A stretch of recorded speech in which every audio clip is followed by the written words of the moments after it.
One of my favorite movies growing up was The Lion King, and ever since I became a French history professor, I began to see some connections between The Lion King and the French Revolution. Seriously, the parallels are uncanny. Take, for example, the scene of Mufasa's death. Right? Simba, kind of goaded into going down into the valley by his uncle Scar, ends up creating a stampede, and then that stampede sort of threatens his life, so Mufasa rushes to save him, and then ends up giving his own life to save his sons. It's a really tragic scene, and I'm not gonna lie, when we watch The Lion King in the Watkins household, it gets a little misty in here when that scene comes about. Now here's where the parallels come. Right? Faced with what to do next, Simba listens to his uncle Scar and ends up fleeing the kingdom, right? Scared that he'll get blamed for Mufasa's death. And it's in this decision, right, of Simba, who is now technically, right, with Mufasa's death, the king, his decision to flee the very kingdom that he was supposed to be the king of now, and this just a few scenes after he had just sung the song, I Just Can't Wait to Be King, right? We start to see some parallels. Because in The Lion King and in the French Revolution, the king took flight.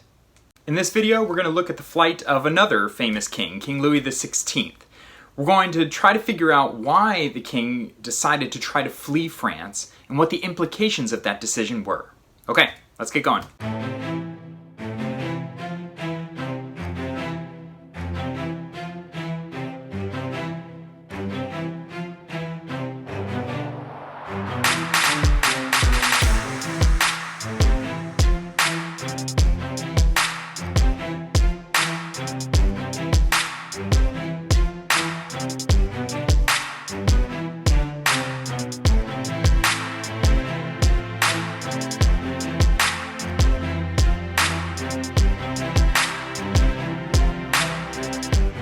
For this video, you're going to need something to take notes with and one primary source, a letter written by Louis XVI.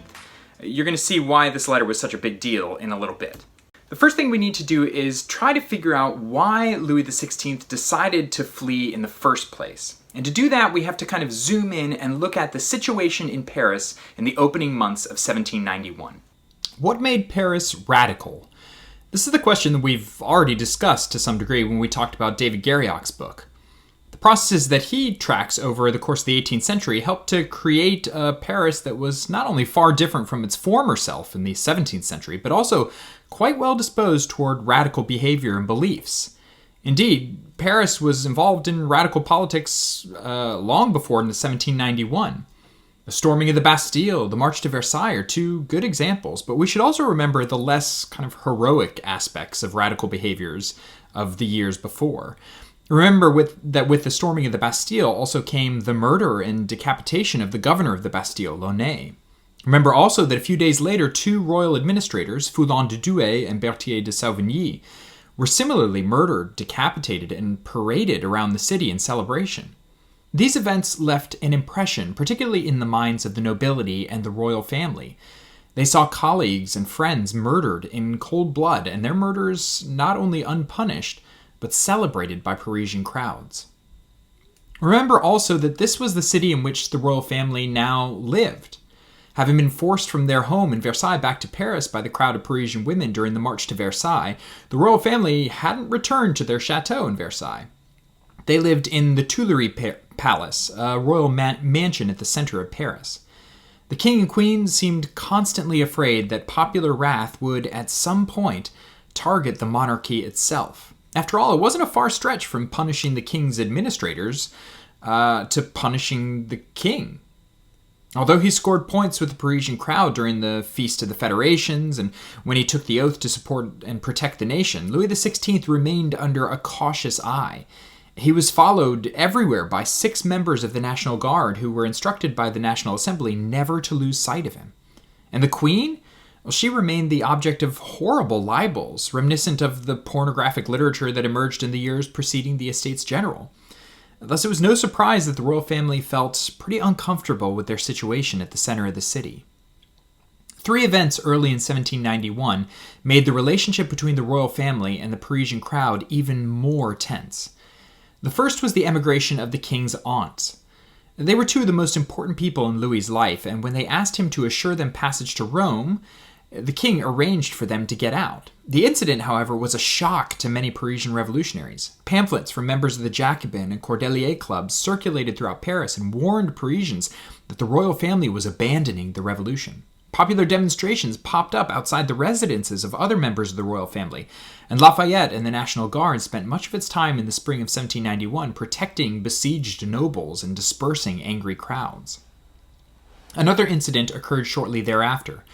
On February 28th, Lafayette was commanding a unit of the National Guard in Vincennes, which is a town to the east of Paris. It's now a Parisian suburb.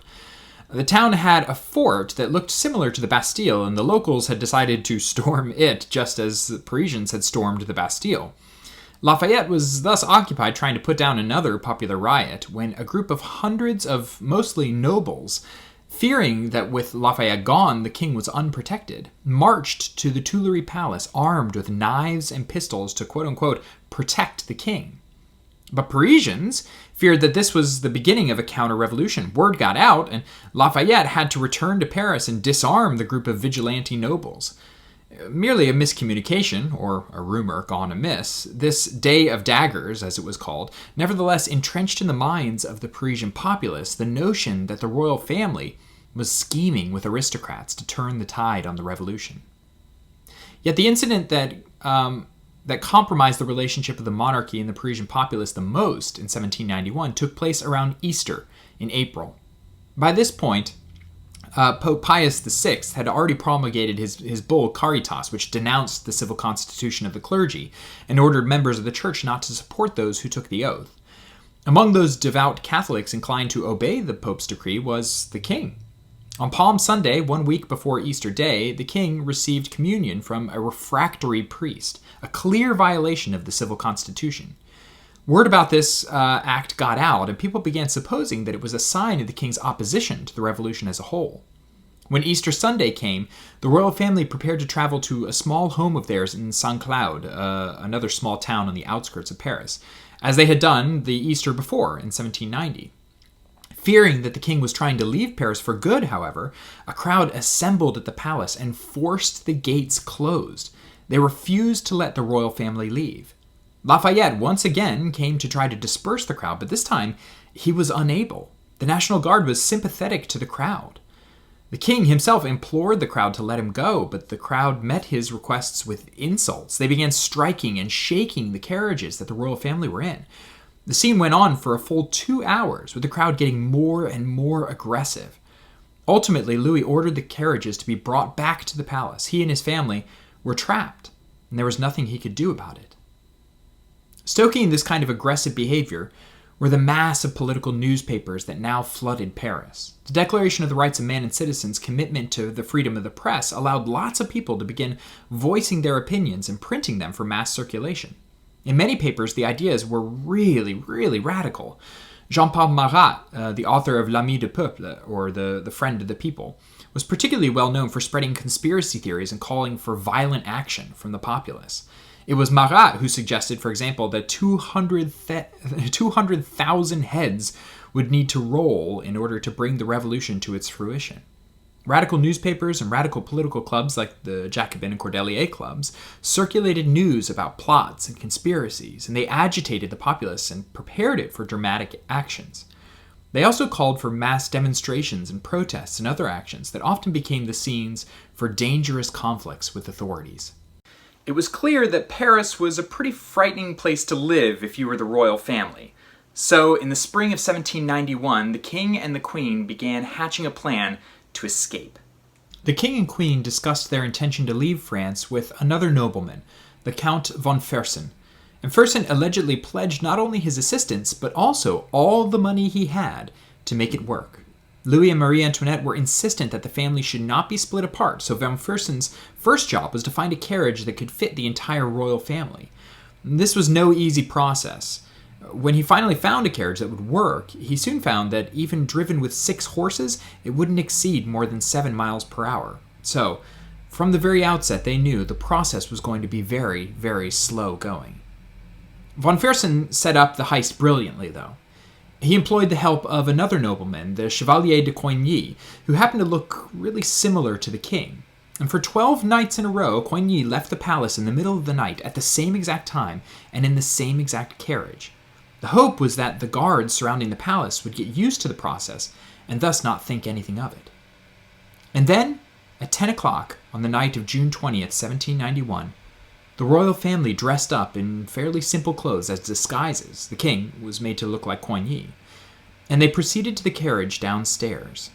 The plan went off without a hitch, and the king managed to walk right past a sentry who failed to recognize him. They climbed into the carriage with their sleeping children and proceeded out the palace gates. The royal family left the city by way of the Porte Saint-Martin, and by 3 a.m. they had reached the small town of Bondy. Besides the king, queen, and their 2 children, the fleeing party also included the Duchess of Tourzel, posing as a baroness with her children and her governess and her steward, the members of the royal family. Even as morning came, there was no sign of pursuit from Paris. The royal family seemed in the clear. The first problems arose, however, on the way to the Pont de Sommeville. A wheel clipped the side of a bridge, so it's snapping its spokes. Consequently, the carriage slowed down considerably and fell off its schedule. But the plan really started to fall apart in Saint-Menehould. The king was supposed to meet up with a unit of dragoons who would then escort the carriage the rest of the way to the border. But the dragoons were not there to meet them. This is because the dragoons, waiting an unanticipated amount of time because of the delay that the king's carriage was experiencing, inspired the curiosity and the anxiety of locals, who saw a bunch of royal soldiers just hanging around town for no supposed reason. So when the king's carriage finally did arrive, when the king's carriage didn't show at the expected time, and when villagers started questioning the royal troops, the commander of the unit decided that he needed to disband the unit for the day.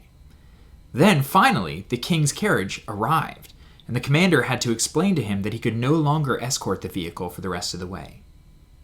Meanwhile, back in Paris, the flight of the royal family was discovered early on the morning of June 21st by one of the king's valets, who found the king not in his bed. When the queen's chambers turned up empty also, he notified the National Guardsmen, who proceeded to ring the tocsin, or the warning bell, for the city, and gather crowds around the palace. Lafayette soon made his way there and found the palace void of any royals. On his way to meet Bailly, the mayor of Paris, he was followed by a crowd accusing him of aiding the king's escape. Together, Lafayette and Bailly decided that they would have to send out search parties to track down the royal family and arrest them and bring them back to Paris. The crowd was demanding it, and Lafayette likely felt that he would be lynched if he didn't comply. Soon, horsemen were riding at full speed in almost every direction outside of Paris to find the king. Back in Saint-Menehould, the local postmaster, a man named Jean-Baptiste Drouet, had encountered the royal carriage during the tumult over the dragoons. He had mentioned to his wife when he returned home from the fracas that the people in the carriage seemed to resemble the royal family. Drouet had seen the queen a few times while he was in the army, and he recognized the king, actually, from the drawing of his face on an assignat. When during the daytime on the 21st, he received the urgent order from Lafayette to find the king and detain him, he immediately put the pieces together and sent out after the carriage. Cutting through the back trails in the forest, he planned to cut off the carriage on its way to Verdun. On his way, however, Drouet encountered another rider who claimed that the carriage was making its way to Varennes, and so he changed course and tried to intercept the vehicle there. The young postmaster managed to reach Varennes at almost the exact time as the king's carriage. It was about 11:30 at night. Drouet immediately went to the municipal authorities, one of whom, a man named Jean-Baptiste Sauce, took with him members of the National Guard and stopped the carriage on the main street by the church. Sauce knocked on the door of the carriage and asked to see the travelers' passports, which they promptly gave him. The passports, of course, were falsified, and Sauce nearly let the passengers go, thinking that Drouet must have made some sort of mistake. Drouet insisted, however, and told him that if he let them go, he would be guilty of treason. Feeling the pressure, Sauce asked them to join him in his grocery shop. The queen put the children to rest in one of Sauce's bedrooms, while Sauce had someone fetch one of the local judges, a man named Jacques d'Este, who had lived in Versailles for many years and had often seen the king. When d'Este arrived, he immediately laid eyes on the king and recognized him. Kneeling to the ground, d'Este said, "Oh, sire." And with this, the great ruse was finished. It didn't take long for news to spread. Soon, more battalions of the National Guard had gathered, and along with them, a large crowd from Varennes and local towns. Once again, the king and queen were at the mercy of a crowd. Chants began, to Paris, and the situation got tense. Soon enough, Sos complied with the order and escorted the king and queen back to the carriage to make their way back to the capital. The return journey was no easier than the way out. A vast mob followed the carriage much of the way, shouting at the royal family and sometimes striking and pushing the carriage. At Saint-Manaoul, the mayor stopped the carriage in order to make a speech, reprimanding the royal family for neglecting their duties. Fights broke out around the carriage. The drive was long and hot, and the passengers miserable the whole way. And when the royal family finally returned to Paris, they were greeted by a massive crowd, astonished and angered by the day's events. The National Guard escorted them in the city with their hands behind them, as if in a funeral procession. Deputies lambasted the king and queen, and the Marquis de Lafayette saw them back into their Tuileries palace. Allegedly, Lafayette reviewed the troops stationed at the palace and then proceeded to ask the king formally for his orders, to which Louis XVI replied, "I seem to be more at your orders than you are at mine." The attempted flight of the king was bad enough, but what made the situation even worse was the fact that the king left behind a letter that was found by his servants shortly after they noticed him missing. And it's this letter that I want you to read now. So I want you to pause the video and read through the letter of Louis XVI to see what he said when he left Paris.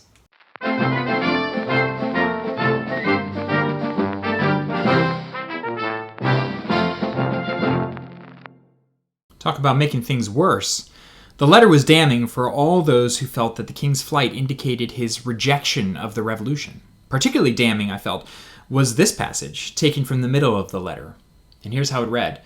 "But the nearer we see the assembly approach the end of its labors, the more we see increased measures which make difficult or even impossible the carrying on of the government. Regulations, instead of applying balm to the wounds which still bleed in many provinces, only increase the uneasiness and provoke discontent. The spirit of the clubs dominates and invades everything. Thousands of calumniating and incendiary newspapers and pamphlets, which increase daily, are only their echoes and prepare men to become what they wish them to be.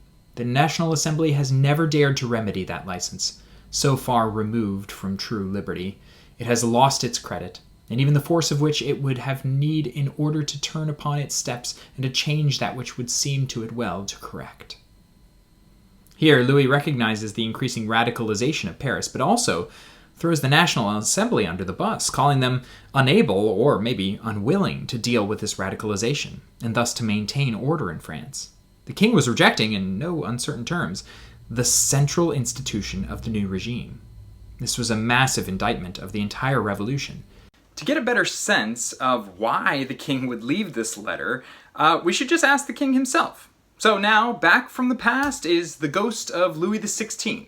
Louis, are you there? That's Your Royal Highness King Louis XVI to you, Okay. peasant. Okay, Your Royal Highness. All right, Your Royal Highness, you have to explain, why write this letter? I mean, didn't you realize that it was going to make things so much worse? Peasant Watkins, I will forgive your insolence with that question. Look, we've all been there before. You've had a bad breakup, it ended quickly, and all of a sudden you find yourself at 2 o'clock in the morning staring at your phone and wondering, should I text him and tell him how much of a jerk he is? And then a few Kir Royales later, and all of a sudden you're hitting send on a 2,000-word email in which you detail everything that he did wrong and why you will never see him again. Okay, but didn't you understand that this was going to make people in Paris really angry? Peasant, I never thought I'd see them again. I mean, who wouldn't throw some bombs if you knew you were going to live the rest of your life in some villa in Cabo? Fair enough. Do you have any regrets? One or two, but hey, live and let vivre, eh, peasant? Okay, the ghost of Louis XVI, everyone. Now we should take a look at the reaction back in Paris. How did people handle news of the flight of the royal family? And what sort of effects did the spread of this news have on the revolution?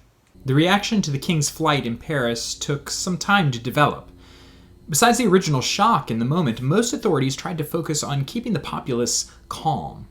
News of the flight set off riots in the city, where people began defacing symbols of royalism. Still to this day, you can see some of the effects. For example, this obelisk at the Church of Saint-Sulpice in Paris has it. On June 24th, members of the Cordelier Club delivered a petition to the National Assembly asking for a popular referendum on the king's fate, whether he should stand trial for his actions. Indeed, the flight made the activities of radicals like the Cordeliers and the Jacobins even more popular. By July, there were over 900 affiliated Jacobin clubs throughout France, almost 3 times as many as at the start of 1791. The meetings of the club in Paris were filled to the brim with people calling for action against the royal family. It was in the midst of this brimming radicalism that the National Assembly came out with their official response to the flight on July 15th. The king was temporarily suspended from his duties as the executive of France, but blame for the flight was placed not on him, but on quote-unquote bad advisors, including the military commander Bouillet, with whom he was supposed to meet at the border. They were the ones to be prosecuted, not the king. It seemed clear that the National Assembly was afraid of the consequences of a kingless state, and so they hoped to allay the pressure put on by radical clubs by finding scapegoats for the clearly problematic escape attempt. Public outrage followed the National Assembly's pronouncement on July 15th. The ruling reeked of privilege all over again, and crowds in Paris were furious. They put pressure on the radical political clubs to resist the Assembly's actions. The Cordeliers seemed ready and willing. They put together a committee to draft a petition against the king's reinstatement. On the committee was the eloquent and powerful radical Danton, one of the leaders of the Cordelier Club. The petition argued that the royal family had abdicated the throne in their flight, and thus had given up their rights as executives. France should proceed on without them, or in other words, France should become a republic. The plan was to bring the petition to the Champ de Mars, the big field that they celebrated the Feast of the Federations at. They would invite everyone in Paris to join them and to sign the petition out in the open. A date was chosen, July 17, 1791, and on that day a predictably huge crowd turned up for the event. Some 50,000 people were present, and by the afternoon over 6,000 had already signed the petition. But arguments broke out in the crowd. Over what? It's not very clear. And soon, small squabbles turned into blows. The tumult turned bad enough that Bailly, the mayor of Paris, was convinced to call in the National Guard to break up the meeting. When the guardsmen marched in, however, people resisted. They started throwing stones at the soldiers and accusing them of being in cahoots with the monarchy and with aristocrats. Word was that there were even shots fired at the National Guard battalions. The soldiers reacted by opening fire on the largely unarmed crowd. An estimated 50 people were killed, and many more wounded. 200 were arrested and charged with inciting a revolt. Many of the Cordelier and Jacobin leaders fled or went into hiding. Danton went to England. Camille Desmoulins and Jean-Paul Marat went underground. Indeed, it was at this time that Marat, apparently, while hiding in the Paris sewers, caught that terrible skin disease that would plague him for the rest of his life. Gaining momentum after the king's flight, the radical movement seemed to stop in its tracks with the massacre at the Champ de Mars. The National Assembly and many of the prominent leaders of the revolution had turned against the radicals and advocated for a more moderate course for the country. That said, the National Assembly did enact some pretty radical changes themselves in response to the flight, changes that would serve as a template for the types of things the government would pull off during the Terror. To maintain order during the months of the long interregnum, when the king was supposed to, or was suspended from his executive powers, the National Assembly passed laws stating that the king's approval was no longer needed for legislation to go into effect. This was, in a sense, a de facto republic that they put into place to deal with the problems of the executive. They also ordered all military commanders to present themselves and swear allegiance to the National Assembly and the Constitution, i.e., not the king, in order to assure that the military would not side with the king and try to spring him from captivity.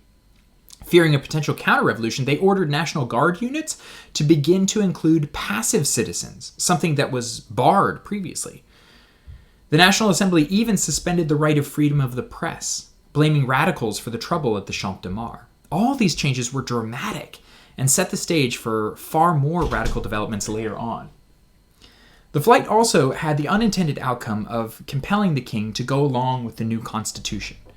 The National Assembly was on the verge of completing the new constitution when Louis XVI and his family headed east. This was the main reason that they sought to underplay the role of the king himself in the flight and blame it mostly on his associates and advisors. The Assembly had just spent 2 full years deliberating on this constitution, and now that it was in the home stretch, they didn't want to start from scratch, to mix my metaphors. So they excused the king's behaviors and brought the new constitution to the king. The king, seeing really no other option than to be compliant now that his escape plan had failed, agreed to sign the constitution and take his place as its executive. Nevertheless, very few people felt that the king's endorsement was genuine. Images such as this appeared in newspapers and pamphlets all over France, accusing the king of signing the constitution with one hand, but planning for its destruction with the other. One final effect of the king's flight, especially in the provinces, was that people assumed that the flight meant that France would soon be at war.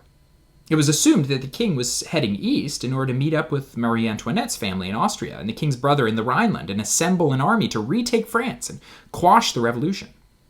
As a result, all throughout France, there were military precautions being taken by municipalities. National Guard units seized fortresses and kicked out garrisoned troops. They began setting up fortifications outside of cities to meet advancing armies. Local officials began reading mail and searching letters, searching for signs of conspiracies and counter-revolutionary plotting. They passed laws that prohibited travel and arrested all those on the roads as potential counter-revolutionary suspects. National Guard units even began forcing their way into aristocratic chateaus, searching for evidence of counter-revolution. Finally, they also began arresting whole groups, not individuals, under charges of suspicion of treason. Refractory priests were rounded up and placed in jail, as were some aristocrats still living in the countryside. The fear of invasion led many throughout France to take radical actions to safeguard the nation. In class, we're going to look at the flight of the royal family even more and discuss it even more. But suffice it to say, this was one of the turning points of the revolution. In brief, the flight of the king provided a powerful example, a concrete example for all those who had entertained conspiracy theories earlier on in the revolution. Was there a counter-revolution? Was the king against the revolution? Was there some sort of conspiracy to stop the revolution? It seemed as though the flight of the king was one kind of concrete example that the answer to all those questions was yes. And that was powerful. That moved many in France into a much more radical position from this point forward. Okay, that's it for this video. More to come in a bit. Good job, good luck, and see you soon.